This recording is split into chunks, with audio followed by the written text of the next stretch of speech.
Today we are going to cover business development activities. In last class, if you recall, we were discussing about marketing and business development strategy.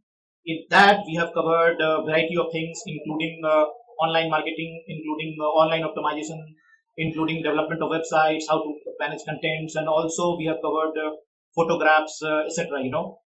And we have also covered how to outreach people, or how to do social media marketing, or how to do even mass media marketing. So in today's lecture we are going to cover business development activities, and it has total 6 elements. Okay, the first element is current client relationship, means whatever number of clients we already have, how to maintain relations with them. The second one is how to develop new clients. The third one is marketing campaigns.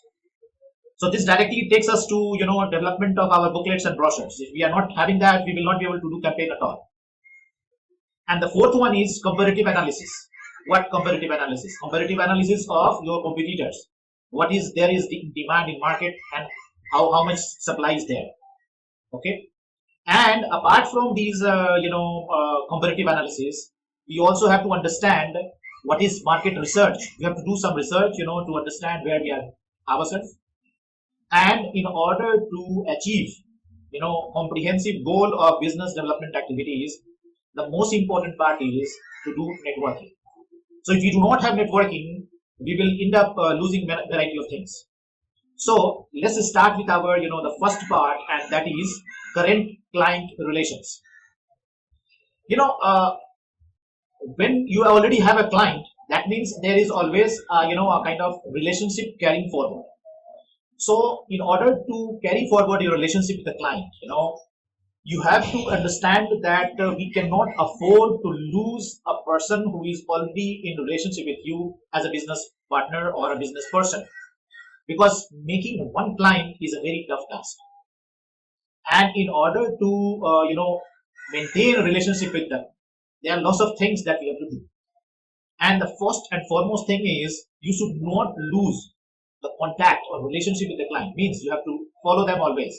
Either you give them a warm call, no cold call. Warm call is hi, kaise hai sir, or madam, how are you doing? We have been in relationship for quite a long time, but now for some reason there is no business, but still I thought let me give you a call and say hello, hope everything is well.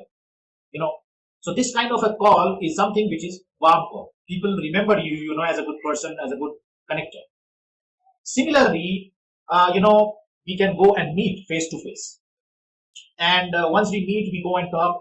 Not very personal thing, but at least well-being, number one, and then we enter into relationship of business requirements.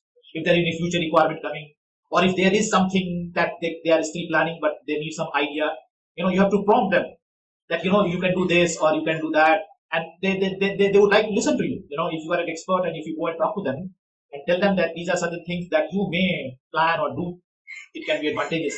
You can also tell them, teach them, at times about current trends going on, and they may pick up your idea, and the business comes. So also many times when you meet personally or even give a call to them, many times you have sent them a proposal and you are not receiving any response for a long time. So it is always good to give them a call and ask if something can be done. They may tell you that there are some budgetary constraints. Maybe you could counter offer them. So idea is to make them comfortable in approaching you with the work as well as with the price. Many times there are clients, they always cry for money. They always try to minimize the cost, and you are at the receiving end. So you have to take a call at that point of time whether you are in a position to go down and bring the cost, or you would suggest them that this is too low, because you can tell them your constraints, because there is always apart from translation or content writing or editing, there is always a quality control needed. There is always a time involved in project management. There is always a time involved in managing a team. So all these things, if you explain them and assure them of good services, there is always a chance of you getting the projects.